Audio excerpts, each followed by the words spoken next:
What if you are only half of your soul? What if everything you seek outside yourself was once already a part of you? What if the love you long to find has already lived within you, but was lost, only to one day be remembered? We rarely stop to consider this, but many ancient teachings suggest that the soul is far more than an invisible essence within the body. The soul is eternal light, a knowing energy. It travels, it remembers, it evolves. But within its journey, there's a moment so sacred, so profound, that it changes everything. It is the moment when the soul splits. In this video, we'll explore the mysteries of soulmates, twin flames, and divine mirrors. Those who enter our lives not by chance, but by cosmic design. Those who don't just love us, they awaken us. You'll discover why the soul chooses to divide before incarnating, how to tell the difference between a soulmate and a twin flame, why these encounters can be both blessings and trials, and most importantly, how this wisdom can transform your understanding of love, life, and your very self. Because perhaps you are not alone, you are one half of a greater story. And now, it's time to remember it. The soul. It's a word we hear from childhood, but what does it truly mean? Across the world's spiritual traditions, from ancient Egypt to the Vedas, from the Gnostics to the Sufis, the soul is not seen as something vague or abstract. It is real, alive, a conscious energy, not just life inside the body, but you, the true you, beyond name, gender, age, or even this incarnation. Imagine a luminous being, made of star-like essence. It vibrates, it feels, it remembers who it is. This is the soul, an eternal spark, forever connected to the divine source. It knows where it comes from. It knows its strength, but for the sake of experience, it chooses to enter matter. Many spiritual paths speak of oneness, that once everything in the universe was one mind, one light, one whole. But for that light to know itself, it had to divide. And the soul is part of that cosmic design. It comes into this world to experience, to love, to journey through darkness, and remember the light. Sometimes it does this alone, and sometimes it splits. It divides into two rays, two energies, so that one day, across lifetimes, across centuries, they may meet again. And within that meeting lies the great mystery, the mystery of the soul's division. The ancient sages believed that the soul does not always enter the world whole. Sometimes it splits, not from pain, but by divine design. In Plato's Symposium, he wrote of a time when humans were once whole beings, with 2 faces, 4 arms, and 4 legs. But the gods, fearing their power, split them in 2, and ever since, each half has searched for its other. This longing, Plato said, is not just romantic. It is the soul's yearning to restore its wholeness. The Vedas also speak of 2 souls born from a single source, journeying along different paths to gain wisdom, to learn through illusion, and one day, remember their shared origin. In the Kabbalistic tradition, there are sparks that emerge from the one light, each striving to return to its source. This is the great division. It is not an accident.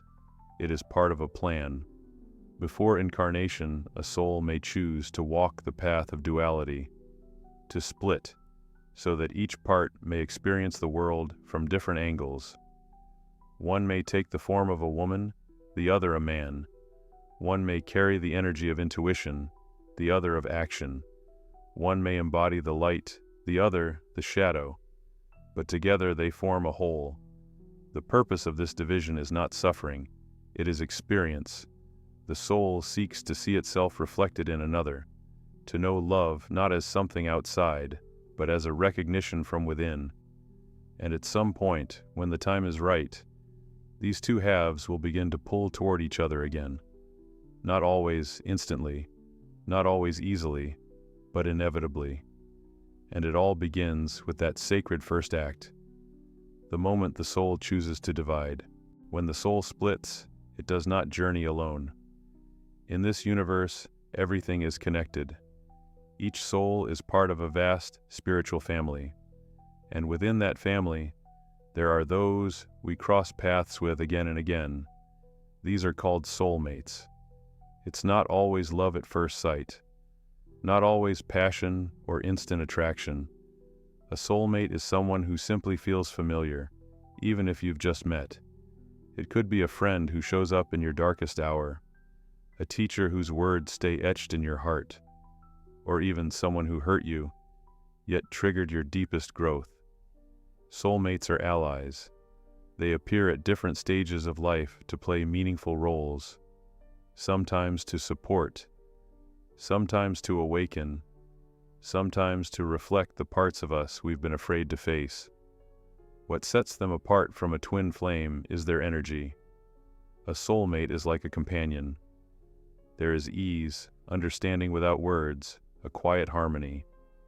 But a twin flame is fire. It is challenge. It is a mirror you cannot turn away from. We may meet many soulmates in a lifetime. With them, we build families, raise children, start projects, take new turns in destiny. And none of these encounters are random. They are pre-agreed moments on the soul's path. Sometimes, even those who seem like our enemies are soulmates in disguise, playing difficult but sacred roles, to wake us up, to help us remember who we are, to pull us from the dream. They don't always stay forever, but they always arrive right on time. And the more we learn to see others not as accidents, but as part of a divine logic, the closer we come to that one encounter with the truest mirror of all, the twin flame. Now we come to the most mysterious, the most powerful, and at the same time, the most challenging experience on the spiritual path, the encounter with your twin flame. A twin flame is not just another soulmate, it is you, in another body. It is the other half of your soul, the one with whom you were once whole. The split happened long before birth, long before this life, but the memory remains, buried deep in your heart, in the very core of your being. When you meet your twin flame, you feel it instantly. Not through logic, not through thought, but through vibration. It's like a flash, an unexplainable recognition, as if you've always known this person, a sense of home, even if you're complete opposites in personality or life paths. But along with this light come the shadows, because your twin flame doesn't just love you, they reflect you. All your hidden fears, emotional blocks, and inner wounds rise to the surface. They trigger you, not to destroy you, but to heal you. This is the power of the mirror. Often, these relationships fall into a pattern. One becomes the runner, unable to handle the intensity of the connection. The other becomes the chaser, trying to hold on, to fix, to make sense of it all. But the truth is, healing doesn't come from holding on. It comes from going inward. Both must go through personal transformation. Both must release ego, heal old wounds, and rise into their higher selves. Only then can a true reunion happen. Not just body to body, but soul to soul. Sometimes, twin flames do not end up in a lifelong relationship, because the purpose is not to be together at any cost, but to remember wholeness, to become whole within, and only then can you truly unite with the other. A twin flame encounter is not a romantic fairy tale. It's a catharsis, a lightning strike that sets your inner world ablaze, so you can rise from the ashes as someone new. And this is why the soul chose to divide, so that one day, after everything, it could see itself again, in their eyes. Every person who enters your life is a mirror, but some reflect you more deeply than others, as if their very presence strips away the masks, shatters illusions, and brings you face to face with truth. Twin flames and soulmates are exactly this kind of mirror. They do not judge, they do not accuse, they simply reflect, reflect essence. Through them, we see our fears, our expectations, our hunger for love, our hidden wounds. But along with the pain, we see the light. We see the potential we forgot, the strength we buried, the purity we covered with layers of protection. And here lies the paradox. The closer you get to spiritual truth, the more pain you feel, not from darkness, but from light. Light that blinds when you're not ready to receive it. This is the nature of the divine mirror. It doesn't create new wounds.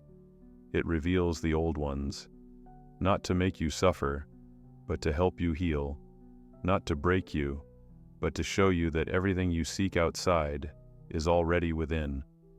And if you learn to look into these mirrors not as enemies, but as wise teachers, you begin to see parts of yourself in others. And that is one of the most sacred keys to remembering your wholeness. How can you tell if someone is your true twin flame, and not just someone you feel intensely drawn to? It's not something you measure with logic. It's not a checklist of traits. It's something you feel. From the very first meeting, there may be a sensation, as if time has stopped, as if you've known them for lifetimes, even though you've just met. One of the strongest signs is the feeling of home, not because everything is easy or perfect, but because it's real. With this person you can't pretend. It's as if they see through you. There's often a mysterious telepathic connection. You sense their emotions across distances. You share dreams, receive signs, and witness coincidences too precise to be random. Often, major shifts begin happening in your life before meeting them. Spiritual awakenings, emotional upheavals, inner crises that prepare you for something bigger. And deep down, you feel you're together not just for love, but for a higher purpose, for a mission, a shared calling that transcends the personal. You are like two poles of the same lamp. The light only turns on when both are present. And here's another truth. A twin flame connection is not always romantic. Sometimes it's two spiritual allies supporting each other on the path of awakening. Sometimes it's not about union, but remembrance, a spark, an activation of your true path. To recognize your twin flame is to recognize yourself in another, without fear, without expectations, without masks. When you meet your twin flame, life is never the same again. At first, it may feel like a fairy tale, an overwhelming attraction, a deep sense of recognition, revelations about yourself that you never imagined were possible. But soon, the real journey begins, inward. This meeting triggers transformation. Everything that was hidden rises to the surface. Old wounds resurface. Subconscious fears are activated. What you once kept buried suddenly becomes impossible to hide. The connection can feel too intense, too bright, even frightening. And often, this is the moment one partner pulls away, not out of a lack of love, but out of fear, out of not being ready. This is known as the runner and chaser stage. One retreats, the other clings. But beneath this external dance lies an internal process. Both must go through purification. Both must release the ego. Both must learn love, not as attachment, but as freedom. This phase can be the most difficult. Inner crises, a sense of loss, a reevaluation of everything you thought you knew. But within this struggle, the soul begins to remember why this meeting happened in the first place. Many twin flames separate for a time. This is not failure, it is part of the process. Twin flames cannot unite until they are whole on their own. Only when each part has reconnected with Source can true union occur. And if it does, it is not just love. It is a union that changes reality, a union that carries light. But even if you are not together in this lifetime, the essence of the meeting remains. You have been awakened, and you will never forget who you truly are. When you learn about soulmates, twin flames, and the great soul splitting, a question naturally arises. What do I do with this knowledge, here and now? The answer is simple and profound. Begin with yourself. You don't need to find someone in order to feel whole. You must first become who your soul intended you to be, from the very beginning. This is the path of inner growth, the path of acceptance of both light and shadow. Meditation, subconscious healing, radical honesty. All of these bring you closer to your inner truth. Understanding that every person you meet is not random frees you from blame, resentment, and unrealistic expectations. Even painful relationships can be part of a greater healing. When you see another as a mirror, you stop blaming and start learning. And most importantly, don't obsess over the search. You are not lost. You are not alone. Your soul knows exactly where it's going. And if you live in truth, if you walk the path of love, the right person will appear at the right moment, not to complete you, but to reflect you. The soul came into this world to remember who it is, to pass through separation, through pain and forgetting, and still find the way back to itself. Every person you meet is part of that journey. Some awaken you, some heal you, some leave, leaving only their imprint. But all of them lead you to the same place, inner wholeness. And perhaps, somewhere nearby, there is a soul that was once a part of yours. Someone who feels you without words. Someone who reflects not just your beauty, but your fears. Someone who awakens a sacred fire within you. But before you find them, find yourself. Because the true reunion is not possible until you remember who you truly are. And then, everything will align. And then, you won't just see the other, you will recognize yourself, find yourself, and you will find them.